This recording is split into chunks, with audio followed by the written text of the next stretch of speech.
I've decided I want to add my watercolour first, and that's because the pen that I'm going to be using will run.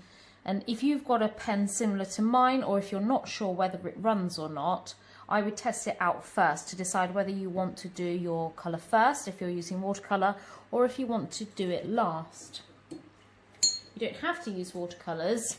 That's the media I've decided to show you today. I'm not going to make my colour too dark because I do want the pattern work to stand out over the top. So I'm going to add quite a lot of water. If you are using watercolour, think back to the techniques that we used in class and how we can get colours to perhaps bleed together.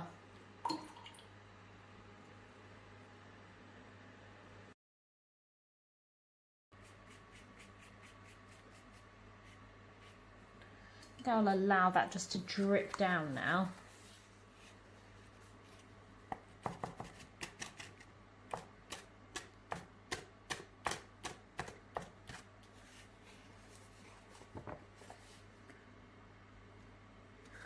I could actually use the piece of paper underneath as well. It's beautiful in its own right.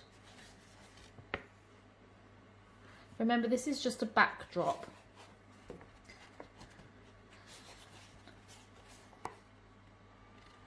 Now you'll see that I've deliberately left this area in the middle with very little colour, and you'll see why in a bit. I'm just going to place this out of the way, and then just as a backup I might just work with these colours as well. Just going to add some green through it all, because this could look rather beautiful in itself.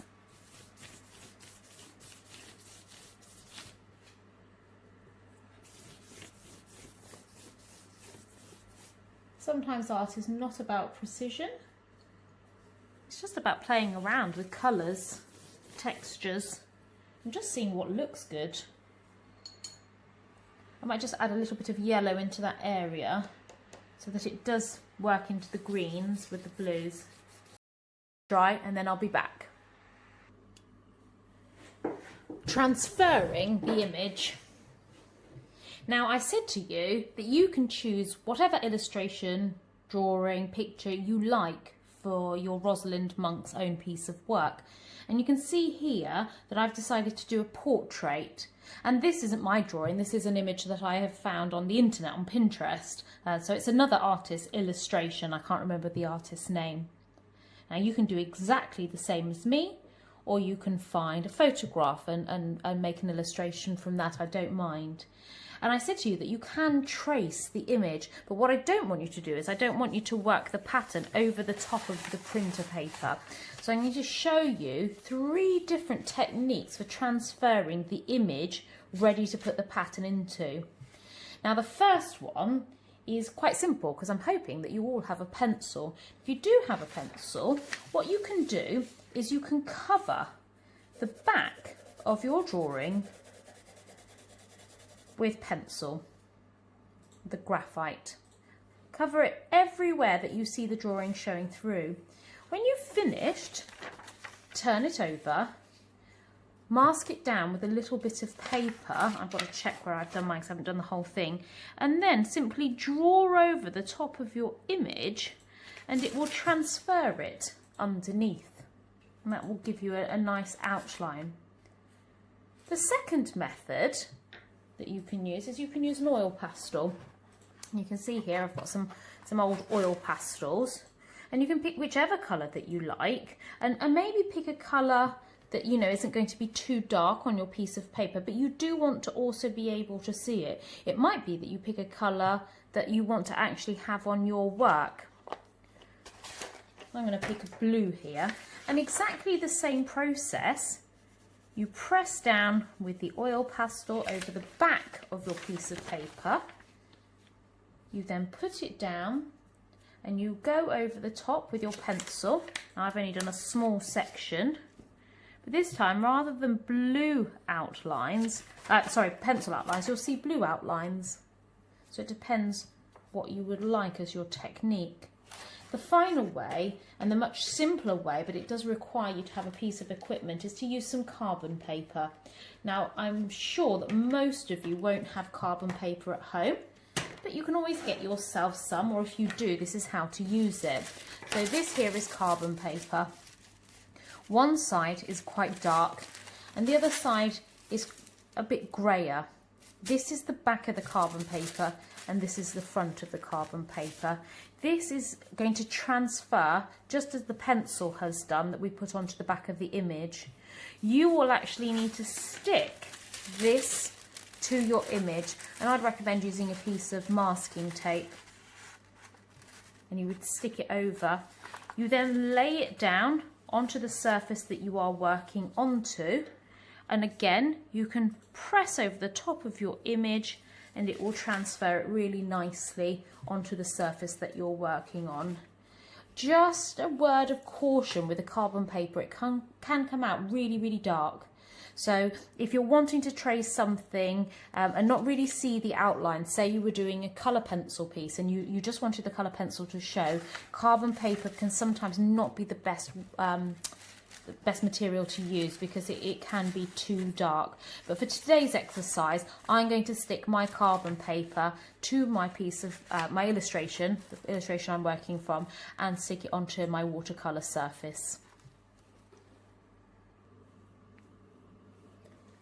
Transferring the image to the background.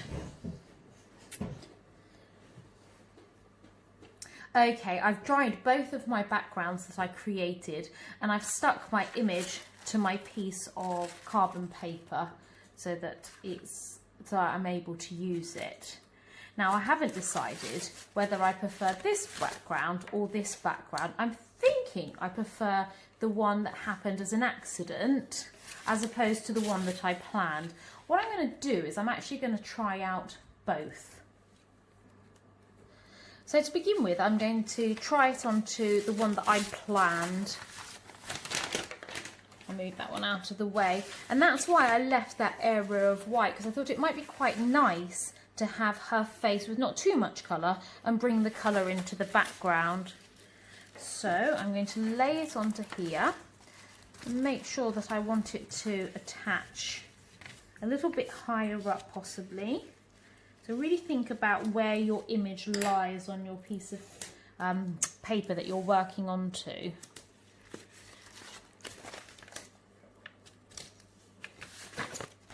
Okay, and now I'm going to start the process of transferring.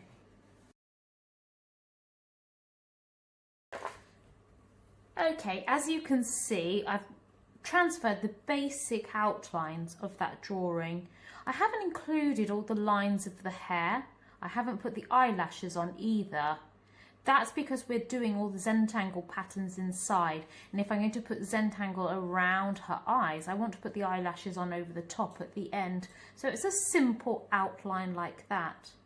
Quite like where the colour's going, but I am going to try it out on my other one.